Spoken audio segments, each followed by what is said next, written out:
Hi, hello. Welcome to another episode of Isaiah's Newsstand. It's your host, Isaiah Edwards. The date is June the 20th, 2023. Hopefully, this episode finds you well, in good spirits, and high hopes. As for me, I'm doing pretty good.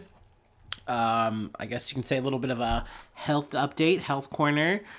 Throat is doing better. We are definitely not back to goat status, but that being said, it's moved from being like scratchy to like a little itchy, so that's good. Just kind of a little bit of a little bit of a cough. So minor improvements, but I'll take them. You know, it's daily, it's steady, so that's good. Yay.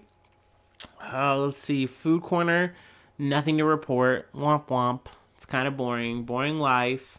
Trying to, hold on to this little bit of monies. We all know the rent is coming up soon. But no, overall, we've been good. We've been chilling. Haven't been a scrappy do as lately. We're still, working on the finances, but, budget is holding for now. So that's good. Yay. Knock on some wood. Let's see here. Nothing else to really report in my life. So we're going to go ahead and hit it up and then head into some news. Head into some news? Head into some news. I like that. We're going to head into some news. Yeah. Head right on in.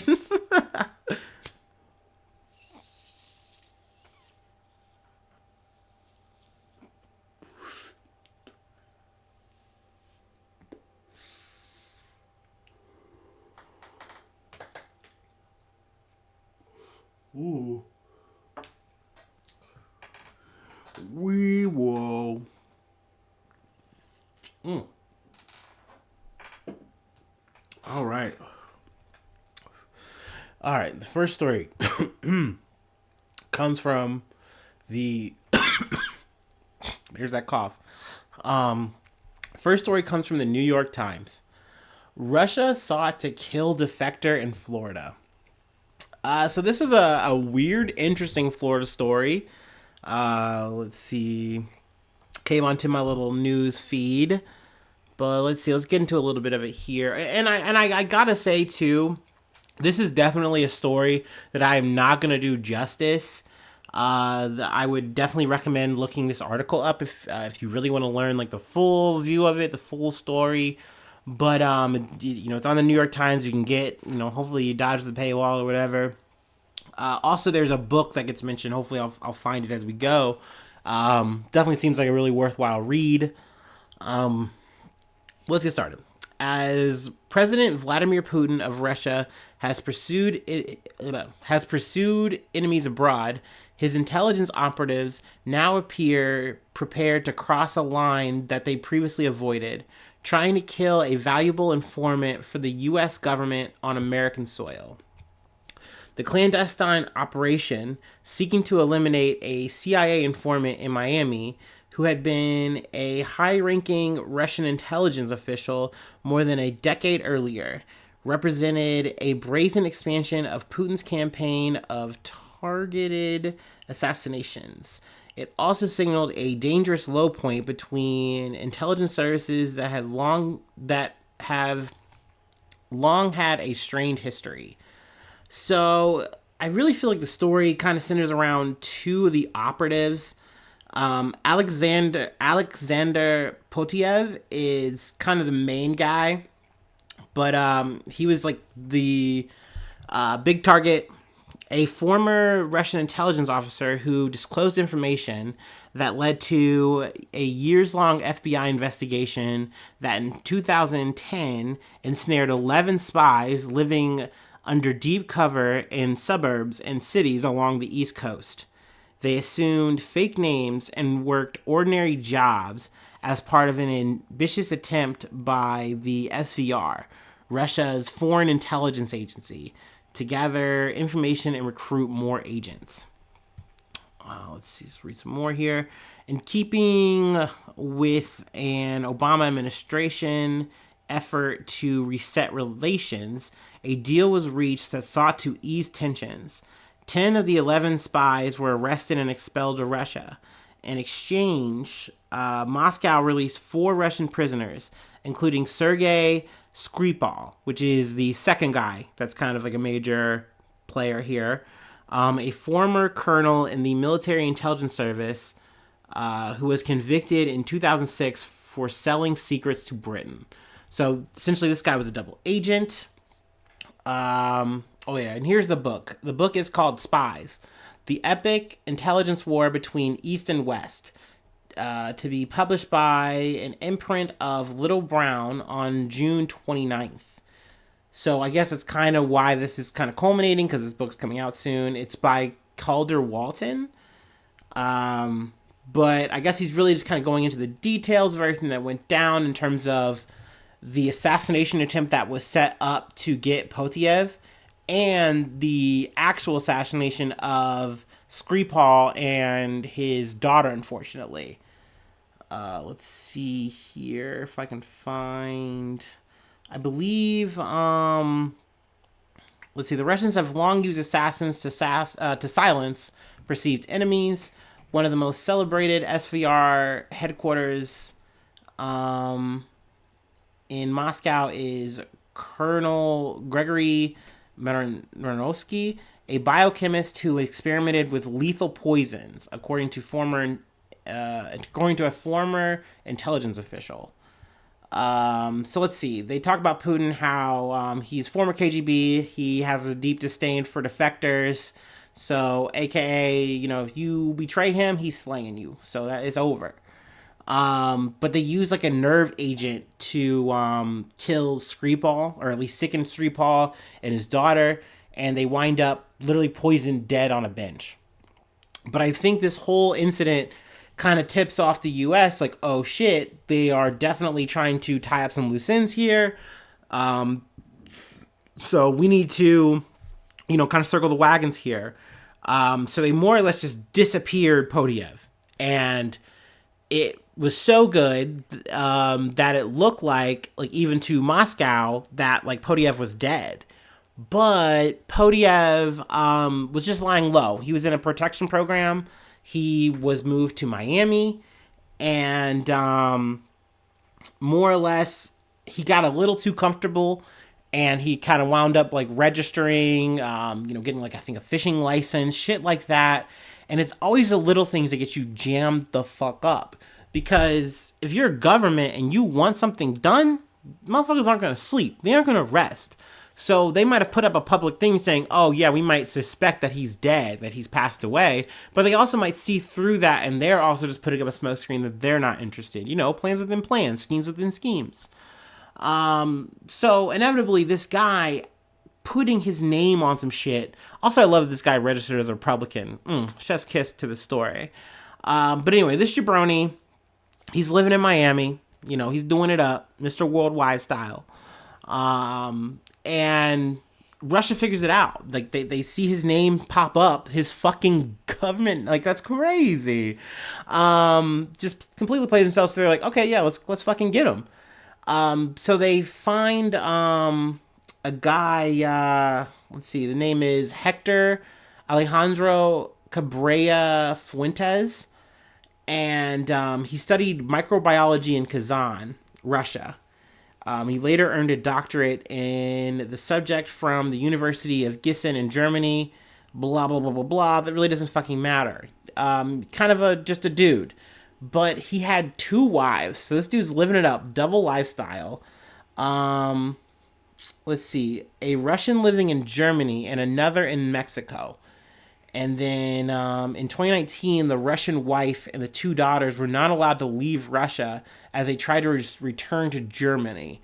And essentially, a Russian official met up with Fuentes and said, hey, you got a problem. We got a solution. Maybe we can help each other out. And obviously, I'm paraphrasing that a little bit there. But essentially, Fuentes is like, all right, what do I got to do? And they're like, we need you to rent an apartment in Miami, near a Target. And we don't want you to put your name into it. Like, you got to be discreet about this. So Fuentes says, okay, I'm down. I'll do it. He gets like a go-between or whatever. He sets that up. Then they say, okay, we now need you to run surveillance, and we need to see if the target is in this area. We need you to like get his car, his like the location of the car. We want some information. We want some details, but do not take pictures. Okay, don't take pictures. It's believed that maybe like they just didn't want him to have any like incriminating evidence unless he got caught. So he's sick. He's down. He's down to ride. He wants to get his wife and his family. Part two, whatever, one or two. I don't know, Alpha, Prime, Beta, whatever the family this is. He wants them out safe. He's down to clown. Problem is he tries to do a little bit of like a tailgating strategy to get into this guy's apartment to get the information he's looking for on Poteyev, and he kind of bungles it a little bit, and he's caught. And I guess he has like a partner and accomplice with him, and they kind of hop out of the car or whatever while he's getting grilled or interrogated to get the information. And I believe they take pictures, which is the no. Like, you're not supposed to fucking do that. And it's suspicious. This is awkward. It gets reported. FBI or whatever. They look into this. They figure it out. It's squashed. So Poteyev lives to, vote another day, fish another day. I'm not sure what has become of him as of now, since this incident, but I imagine maybe, he's been, reshuffled in the program, some shit like that. Maybe he'll be a little bit more mindful. I will say a fun little thing they add in here, I guess it's like an anecdote or whatever, but they talk about how Trotsky was assassinated by some assassinated like Mercada or whatever. But essentially Stalin says, hey, you gotta kill Trotsky. Motherfucker's acting out. He's on the lam, whatever. Just fucking finish the job. Dude takes an ice pick to his head. And I do love that fucking story. That being said, I love all of the story of the Russian Revolution. It's amazing. Just super fucking interesting story. And I'm in the weeds here on tangent. So let's go ahead and just move along. But yeah, interesting article. I would recommend reading it. Like I said, I definitely didn't do it justice, but definitely want to talk about it. Whew. Take a breath. Shake it out. All right. From the Associated Press, 41 women die in grisly riot in Honduran prison that president blames on Mara gangs. Let's see. This takes place in, I'm going to get this name wrong, Tequiguagalpa. Oh man, I'm sorry. Honduras. A grisly riot at a women's prison in Honduras Tuesday left at least 41 women dead, most burned to death, in violence the country's president blamed on Mara gangs that often wield broad power inside penitentiaries. Most victims were burned, but there are also reports of inmates shot at the prison in Tamara, about 30 miles or 50 kilometers northwest of the Honduran capital of Tequiguagalpa. Let's see, at least 7 female inmates were being treated at a hospital for gunshot and knife wounds.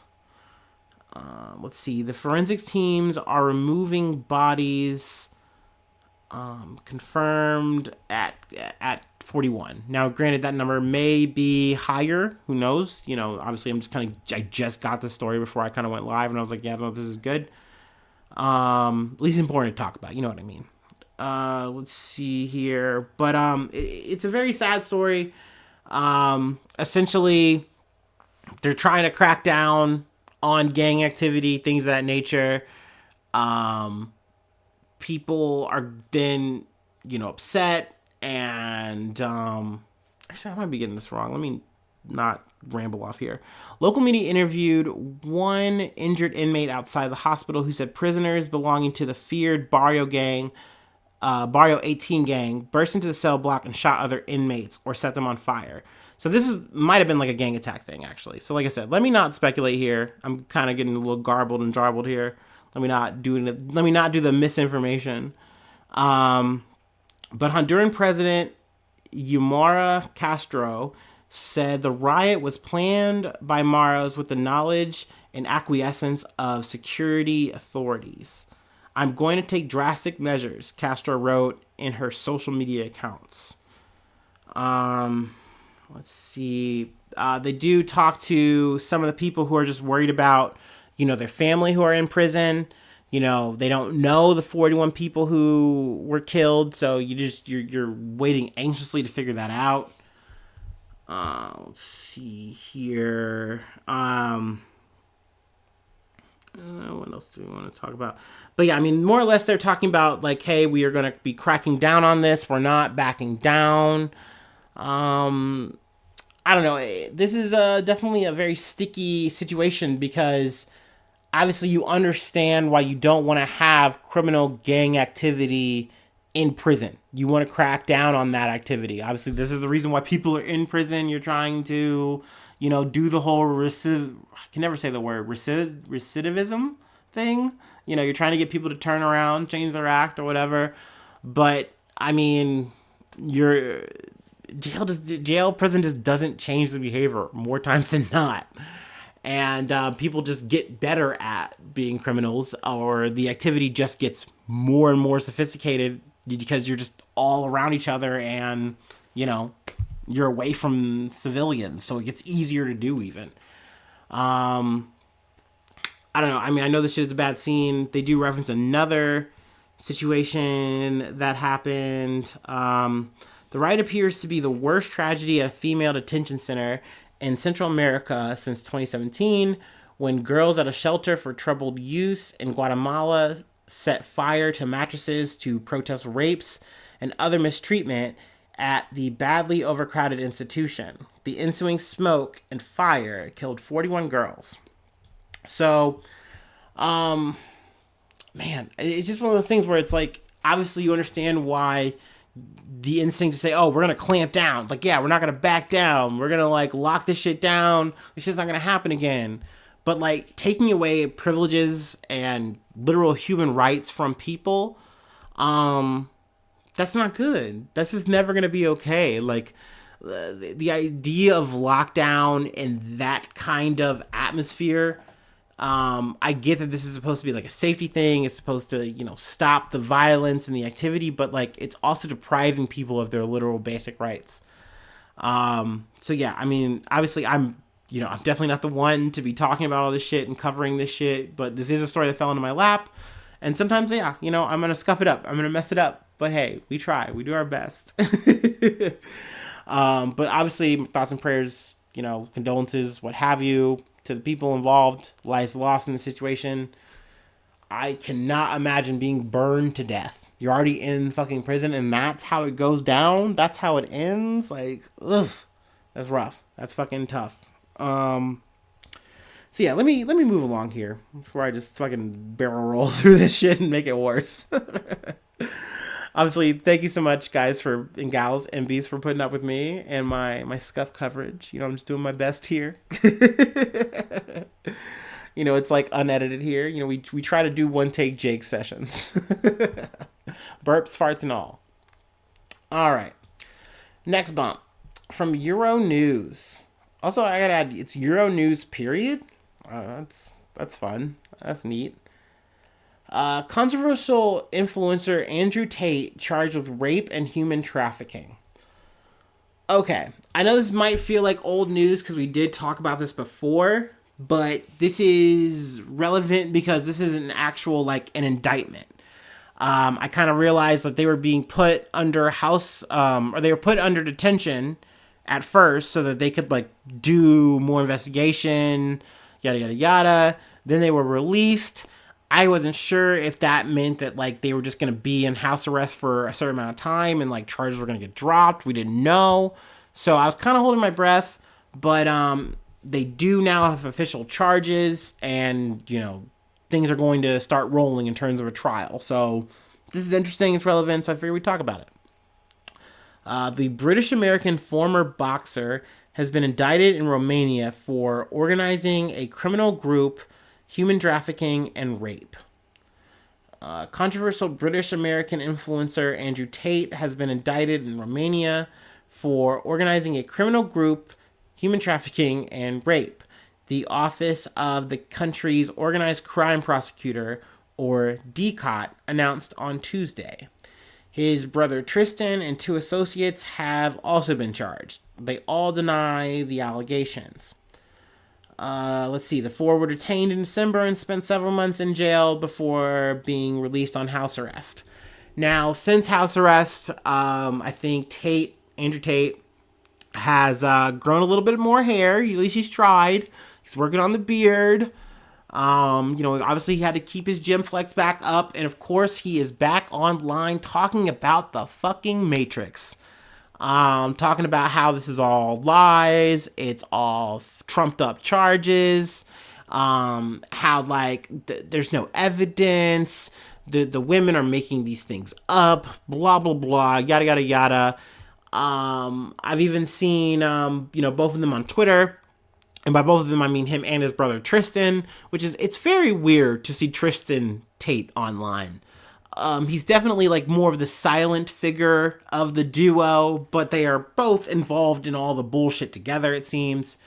Gosh, man, I randomly saw this one picture of Tristan Tate, like doing this like back pose kind of thing, and he's like he's swolled up too, like his bro, only he's got hair.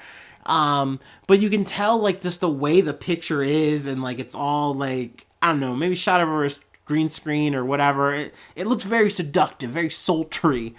And it's like, you can tell afterwards, like, yeah, dude, my back looked good, right? Oh yeah, right? Like, I don't know, man. It's very funny, the brand that both of these men are putting out, that they're just so well put together. But yeah, they're definitely going through this shit together. I'm very curious to see how their trial is going to go. Obviously, we are rooting against the Tate brothers. We are not a fan. This is not a Top G podcast. I'm sorry about it. If you haven't figured that out yet. Yeah, we're definitely brokies here. This is a brokies broadcast. But yeah, I mean, this shit is a mess. I'm very curious to see how it's going to actually go. I try not to get too bogged down in the day-to-day, week-to-week bullshit that this motherfucker puts out. Like, and honestly, it does seem like he's kind of on the downswing. But at the same time, this is like a 100-headed hydra. Like, people will rise to replace this shit, and all you have to do is just be a misogynist. All you have to be is just be toxic, and people will just flock to you.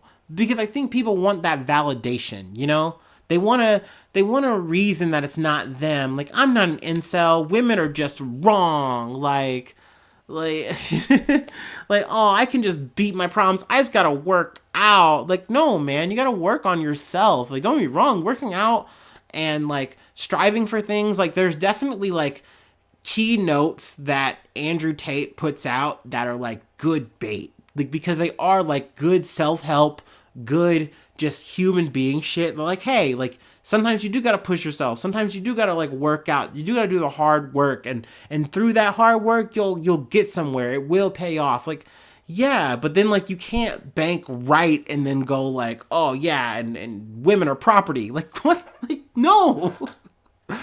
Oh, it's weird. It's frustrating. And to know that not only was this guy pushing this shit for, like, internet clout, like, he was literally doing the Epstein shit on a budget. Like, you know what I mean? Like, trying to, like, entrance women of, like, love and marriage and, like, stability, and then they get there and, like, you're literally just trying to, like, do picture chatterbait style shit. I don't fucking know. That's why I'm curious to see how it is gonna be laid out in a trial. You know what I mean? None of this, internet sleuth shit. I want to know what Romania has, what's gonna get laid out, and we'll do probably not a blow for blow on the trial, but little summaries probably. Play how we'll cover that. All right. Whew. All right, we got one more thing to cover. All right. You know what that means? Classic last break. I got a burp coming. Sorry. Maybe. I'm so glad this is mild. Okay, good, great.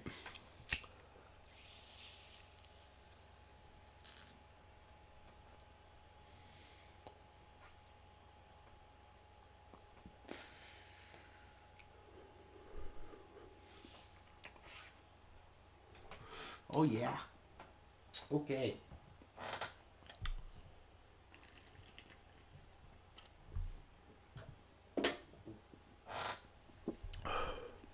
All right. Last one from the Associated Press. Hunter Biden will plead guilty in a deal that likely averts time behind bars in a tax and gun case. Well, goddamn it, brother. I think we got him. I think that's it. Pack it in. He's guilty. He's guilty. They're guilty. Lock them all up. Trump didn't do it. All right. I'm just giving you a little preview of what some Trumper is going to say at some rally at some fucking point, or has probably already said. But let's see. President Joe Biden's son, Hunter, will plead guilty to federal tax offenses, but avoid full prosecution on a separate gun charge in a deal with the Justice Department that likely spares him time behind bars.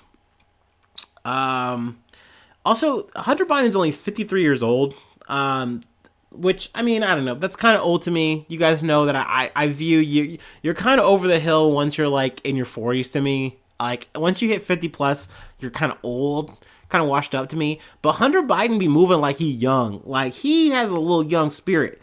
Any motherfucker who is listening to Young Thug lyrics and then has, like, the energy to be like, oh, I'm going to, like, send these lyrics to my lawyer. Like, what? Like, that's Hunter Biden. That's how Hunter Biden moves, okay? Hunter Biden's getting foot jobs from sex workers, and he's recording that shit with his gun out, okay? That's how Hunter Biden rolls, all right? And now, look, I know this. And yet here I am, voting for his father to be president. Shame on motherfucking me. Oh, my God. I'm so bad. I'm so fucked up for that. Am I the baddie? Yes. Correct. Check. I don't know, man. Obviously, to me, this is fucked up because he should be getting, like, real charges, like felony charges for the shit. You know, he had his little 38 special or whatever. He's not supposed to be having that because everybody knows he smokes fucking crack.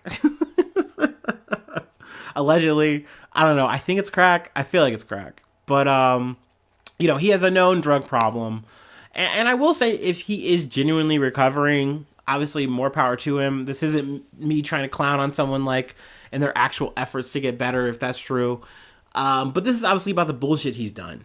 In terms of the tax stuff, that is a bit connected to the Ukraine situation.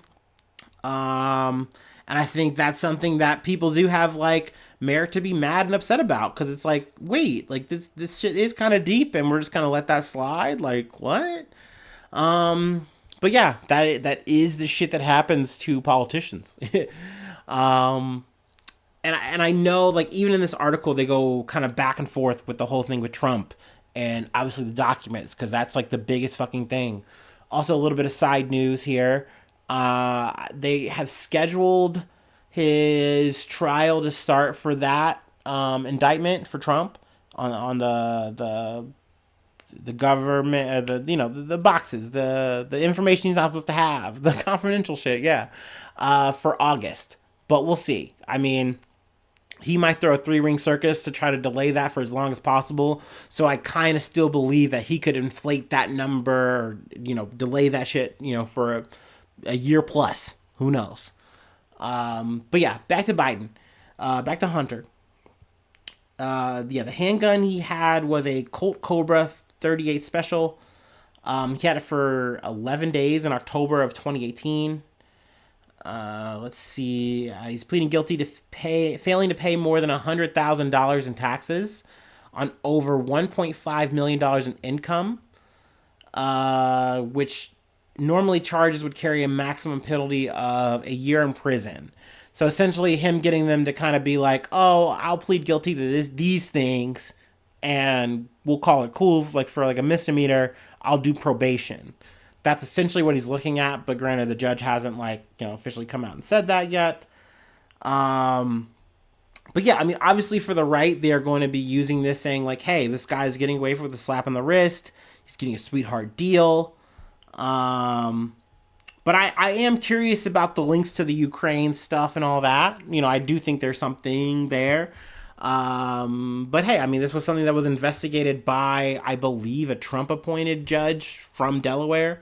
Even though, I mean, that's still home field advantage for the Bidens. I don't know. Who knows? That being said, I myself, and I think a lot of people, when you task them to this, they would not say that, like, oh man, I love President Joe Biden. I love the Bidens. You know what? I love the Clintons. The Clintons, what a squeaky clean family. Like, no one says that. Like, we all know these politicians are bad people. At the end of the day, we are always making a decision of lesser evils. So I always hate when this tit for tat gets caught up in the discourse, just ginned up. It's like, what are you doing with this? It's so childish. Like, at the end of the day, when you're talking about Trump and his shit, like, lock him up.